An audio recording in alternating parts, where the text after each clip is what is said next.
Mutual fund को choose कैसे किया जाए, कैसे डिसाइड करा जाए कि कौन सा म्यूचुअल फंड सही है या कौन सा म्यूचुअल फंड मुझे लेना है।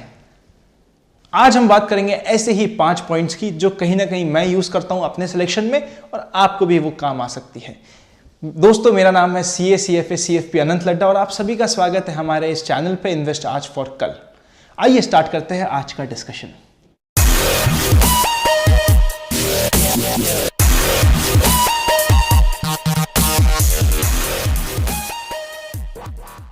दोस्तों, जो सबसे पहला पॉइंट है वो ये है कि हमें चाहिए एक ऐसा फंड जो कंसिस्टेंट परफॉर्मर हो।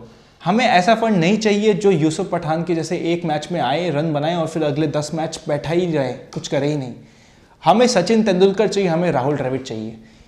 हमें हमेशा नंबर 1 फंड नहीं चाहिए। हमें ऐसा फंड चाहिए जो लंबे टाइम तक टॉप 10 में, टॉप 15 में रहा हो। Consistent performer is the key, rule number 1। दोस्तों, दूसरा इंपॉर्टेंट प्रिंसिपल यह है कि आज उस फंड का मैनेजर कौन है।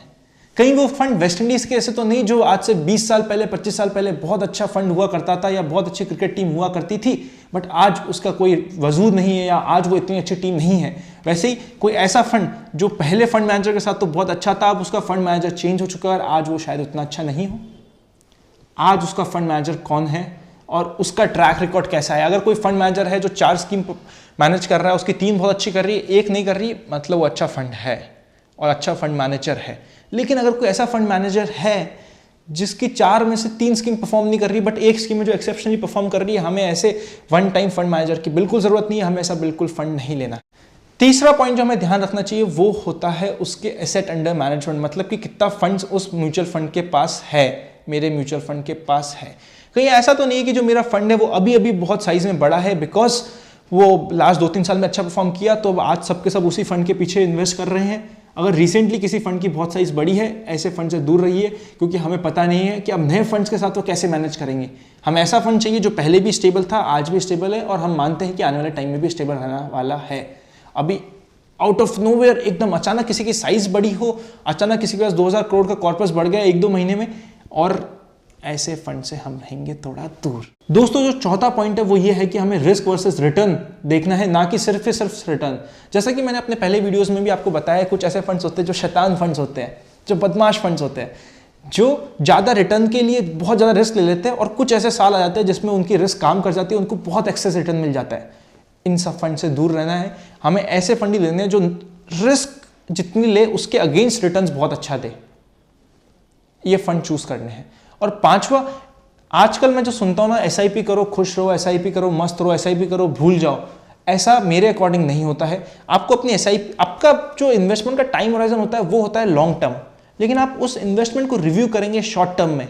आपको एक एग्जाम्पल देता हूँ, बहुत सिंपल सा एग्जाम्पल। आज हम एप्पल बाय कर रहे हैं, एप्पल 100 रुपीज़ का केजी आ रहा है, 115 हुआ, मैं बाय कर रहा हूँ। लेकिन जैसे ही एप्पल 200 रुपीज़ का केजी हो जाएगा, मैं एप्पल की जगह ऑरेंज खाने लग जाऊंगा या कोई और फ्रूट खाने लग जाऊंगा। इन दी सेम वे हमारी आज SIP चल रही है एक फंड में, हम उस फंड में SIP करे जा रहे हैं।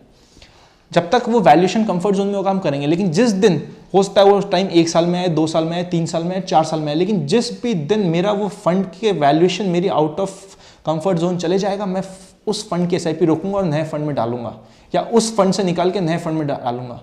मैं ऐसा करूं कि मैं 50 साल तक, 15 साल तक, 20 साल तक एक ही फंड में बैठा रहूं, तो आपको रिटर्न्स आएंगे बट आपके रिटर्न्स एक्स्ट्रा हो सकते हैं अगर आप थोड़ा कॉल्स ले तो। इस चीज पे मैं और भी डिस्कशन करूंगा इन डिटेल। आई होप आपको ये वीडियो अच्छा लगा हो और ये 5 पॉइंट आपके लिए यूजफुल हुए हो। इस 5 पॉइंट को ध्यान रखिए और हमेशा यूज कीजिए। ज़्यादा से ज़्यादा इस वीडियो को लाइक कीजिए, साथ ही साथ अपने व्यूज़ को कमेंट में करके मुझे बताइए। इस चैनल को सब्सक्राइब करना ना भूले, जो कि बहुत इंपॉर्टेंट है आपके और मेरे कनेक्शन के लिए, और बेल आइकन क्लिक कर देंगे तो मैं जब भी ऑनलाइन आऊँगा या मेरा जब भी कोई वीडियो आएगा तो इन्वेस्टमेंट, फाइनेंस और वेल्थ क्रिएशन से रिलेटेड वो आपको मिलेगा सबसे पहले। आप में से कोई भी अगर इंस्टाग्राम, ट्विटर, फेसबुक या जीमेल के थ्रू मुझसे कनेक्ट होना चाहता है और चाहता है कि मैं आपकी क्वेरीज पर्सनली आंसर करूं, तो आप मुझे मेल कर सकते हैं या मुझसे कनेक्ट हो सकते हैं। हम लोग डिस्कस करेंगे, हम ओवर कॉल भी अपना शेड्यूल कर लेंगे, बट आप कनेक्ट एक बार मुझसे ट्विटर, फेसबुक, इंस्टाग्राम, जीमेल पे हो सकते हैं। नेक्स्ट टाइम तक के लिए नमस्ते। मैं मिलूंगा आपके साथ बहुत ही जल्दी। Thank you.